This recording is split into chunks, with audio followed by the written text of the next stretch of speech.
are many opinions regarding the meanings and the purpose of these letters, of the huruf muqatta'at.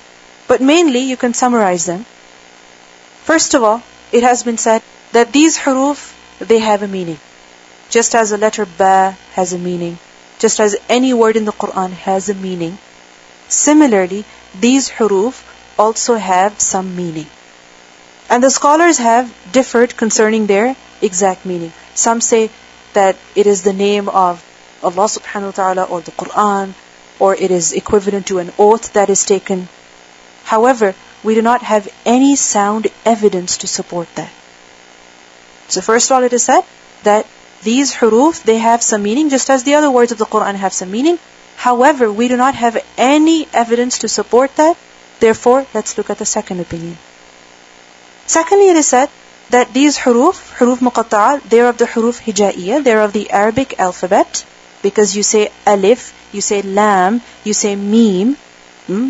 Just as you say alif, you say ba, you say ta. So similarly, these letters are of the huruf hijaiyah of the Arabic alphabet, and they do not have a meaning. You cannot translate them. You cannot translate them. When you see the letter B, how do you translate it? With. When you see the letter li, how do you translate that? For. But when you see alif, when you see lam, meem, in this way, do you translate this into something? You don't. So this is the second opinion. Thirdly, it has been said that these letters, they have some meaning.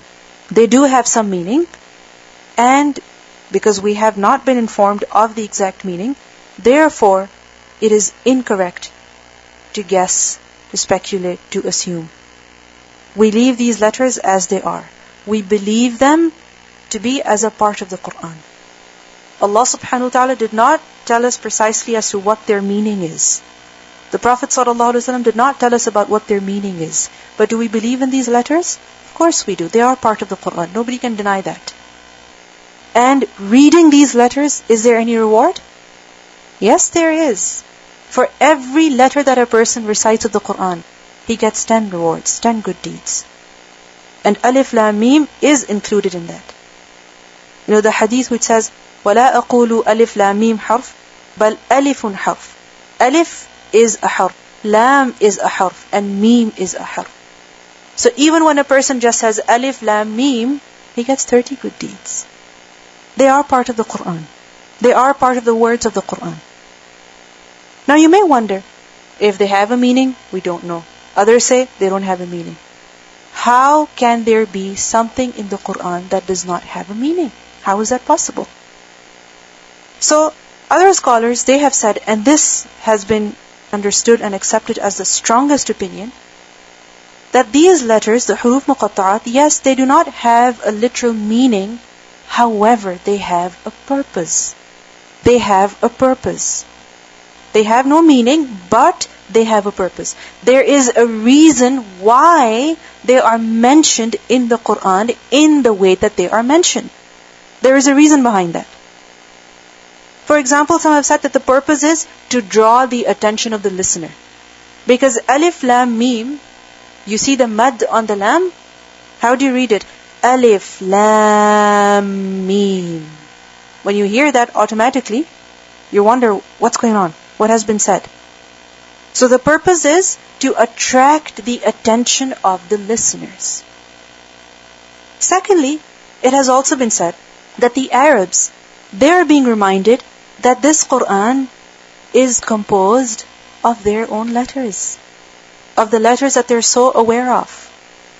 The words are the same as their words, and yet they cannot produce anything that is like the Quran. The letters are the same. Alif, Lam, Meem. You use these letters all the time. The words are the same. You use these words all the time. But can you produce a kalam that is even similar to this book? To the kalam of Allah subhanahu wa ta'ala? No, you cannot.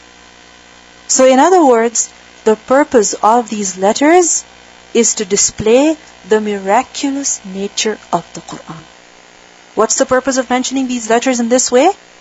What's the purpose? To express, to display the miraculous nature of the Quran. This Quran is a miracle. You have the same letters, but you cannot bring anything close to this. You cannot make anything close to this. You cannot say anything close to this.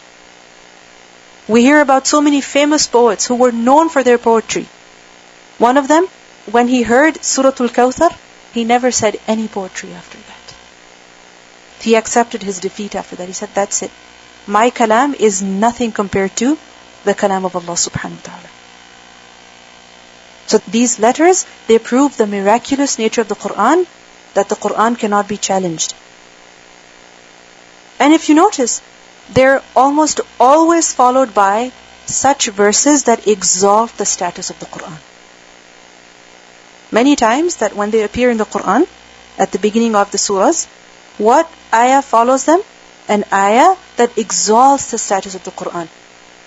For example, over here, what do you read? Alif Laam Meem, ذَلِكَ الْكِتَابُ لَا رَيْبَ فِيهِ.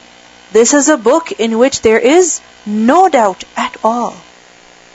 So such letters, they are followed by the huruf muqatta'at, they are followed by a verse that exalts the status of the Quran. Almost always. Not every time, but almost always in the Quran. Alif Laam Meem. Did you notice something? We did not translate these letters from Arabic into English. We do not translate them as ALM, or we do not give a meaning to them. We keep them exactly as they are. Alif Laam Meem. These letters, Alif Laam Meem, they are of the huruful hija. They are of the Arabic alphabet. They are of the Arabic alphabet. They are written together, as you can see. Lam and Meem are joined together, but they are pronounced separately. They are read separately. In the sense that you don't put any haraka on the letters to join them together. You do not put a fatha on the alif to join it with lam, alam. No, you don't do that. You read it as alif, lam, and meem. Nor do you read them as a-l-m, but you actually say the name of the letter. What is the name of this letter? Alif. The next letter, lam. The third letter, meem. And because they are read separately, they are pronounced separately, this is why they have been given the term huruf muqatta'at. Huruf muqatta'at. What does it mean by that? The disjointed letters. Those letters that are not joined together. Muqatta'at is from qat', and qat' means to cut. Qati'ur rahm, one who severs the relationships. You may have heard. Right? So muqatta'at, the disjointed letters. 14 of the Arabic alphabet, they appear at the beginning of 29 surahs of the Quran in this way. 14 of the Arabic alphabet appear at the beginning of 29 surahs of the Quran in this way. What are they called? Huruf muqatta'at.